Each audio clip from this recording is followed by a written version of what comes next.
Der letzte Wächter.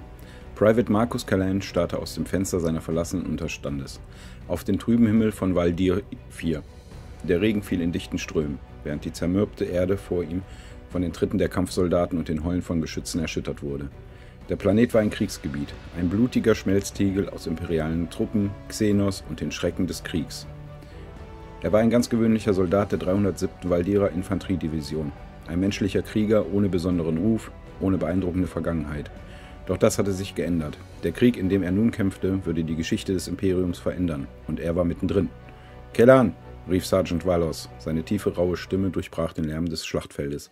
»Bereit machen, der Feind ist nah!« Es war nicht der erste Kampf, aber der erste in dem Ausmaß. Marcus hatte gelernt, die Schreie von gefallenen Kameraden zu ignorieren und das Geräusch von Geschossen, die den Boden durchbrachen, zu überhören. Aber das, was jetzt kam, fühlte sich anders an. Die Val d'Ira Infanterie war der Stolz des Imperiums. Hart, unnachgiebig, diszipliniert. Marcus Callan war gerade 21, der älteste von 4 Brüdern, die alle in den Diensten des Imperiums eingetreten waren. Doch die Realität des Krieges hatte sie alle auseinandergerissen. 2 waren gefallen. Einer hatte sich der imperialen Armee entzogen, um als Schatten des Imperiums zu verschwinden. Marcus war der Einzige, der noch stand, und er kämpfte weiter, nicht nur für das Imperium, sondern auch für den Glauben an die Sache. Der Befehl kam schneller, als er erwartet hatte. »Angriff!« Mit seinem Lasergewehr in der Hand stürmte Marcus aus dem Unterstand. Der feuchte Boden klebte an seinen Stiefeln, während er mit den anderen Soldaten vorwärts rannte. Der Feind, die Orks, hatten eine ihrer typischen Überfälle gestartet. Ein gewaltsamer Vorstoß, der das Hauptquartier der 307. gefährdete. Es war ein erbitterter Kampf. Artillerie, Lasergewehrfeuer und das Chaos eines Kriegs. Die Orks grüllten, feuerten mit Raketen und Maschinengewehren und der Boden bebte, als gigantische Kriegsmaschinen die Schlacht dominierten. »Haltet durch«, brüllte Sergeant Valos, als er eine Granate warf, die inmitten einer Gruppe Orks explodierte und eine Reihe von Gegnern in den Tod riss. Marcus spürte das Adrenalin in seinen Adern rauschen. Er kämpfte mit jeder Faser seines Körpers, mit dem Glauben an den Imperator, dem Stolz auf seine Heimatwelt und dem Wissen, dass der Krieg nicht nur um das Überleben ging. Er ging um das Schicksal des Imperiums. Der Krieg auf Val d'Ir 4 hatte eine neue Dimension erreicht. Marcus Callan war kein gewöhnlicher Soldat mehr. In den letzten Monaten hatte er sich zu einem Anführer entwickelt, auch wenn er sich nie danach gesehnt hatte. Er war derjenige, der die Schlachten überlebte, der die Gefahren mit bloßen Händen besiegte, der sich durch den Schmutz und die Asche kämpfte. Doch das, was er jetzt erlebte, war eine Hölle, die selbst den erfahrensten Krieger entmutigen würde. »Wir haben das Kommando verloren«, sagte Sergeant Valos mit einer rauen Stimme, als er vor Marcus stand. »Die Feindangriffe werden immer intensiver. Wir müssen uns zurückziehen.« Marcus nickte. Die 307. war bereits dezimiert worden. Viele seiner Kameraden waren gefallen und die Überlebenden litten unter schweren Verlusten. Doch sie hatten noch einen entscheidenden Vorteil, den Widerstand. Der Imperator war bei ihnen und solange er da war, konnte niemand sie brechen. Doch selbst dieser Glaube begann zu wanken.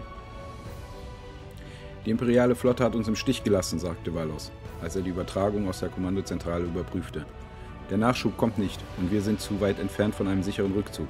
Das ist das Ende für uns, Callan.« Doch Marcus hatte nie die Fähigkeit besessen, sich von der Aussicht auf den Tod entmutigen zu lassen. Er hatte gelernt, die Dunkelheit zu umarmen, die der Krieg mit sich brachte, die Schmerzen, die Verluste, sie gehörten zum Kampf. Und jetzt, als er durch das brennende Schlachtfeld ging, wusste er, dass er nur eine Wahl hatte: kämpfen oder sterben. Ein Dröhnen ertönte plötzlich, eine gewaltige Explosion, die den Boden unter ihren Füßen erzittern ließ. Eine Artillerieeinheit der Orks hatte den Hinterhalt entdeckt, in dem sie sich gerade befanden. »Los, los, los! Wir müssen raus hier«, brüllte Valos, als er Marcus an die Schulter packte. Doch der junge Soldat zögerte nicht. Er zog die Waffe und feuerte auf die nahenden Orks, die durch das zerstörte Gelände stürmten. Jeder Schuss, den er abgab, war tödlich. Jeder Schritt, den er machte, brachte ihn tiefer in das Inferno. Die Schlacht tobte weiter und das Inferno von Val d'Ir 4 fraß alles, was in seinem Weg kam. Imperiale und Orks gleichermaßen. Marcus Callan wusste, dass er nicht entkommen konnte. Doch der Glaube an das Imperium, an die Prinzipien des Krieges, trieben ihn weiter. Marcus Callan war ein gebrochener Mann. Die letzten Wochen auf Val d'Ir 4 hatten ihn verändert. Der Tod seiner Kameraden, die Zerstörung seiner Einheit und das stetige Vorrücken des Feindes hatte ihn bis an den Rand des Wahnsinns getrieben. Doch er war noch hier, noch am Leben, noch kämpfend. Und er wusste, dass der endgültige Moment gekommen war.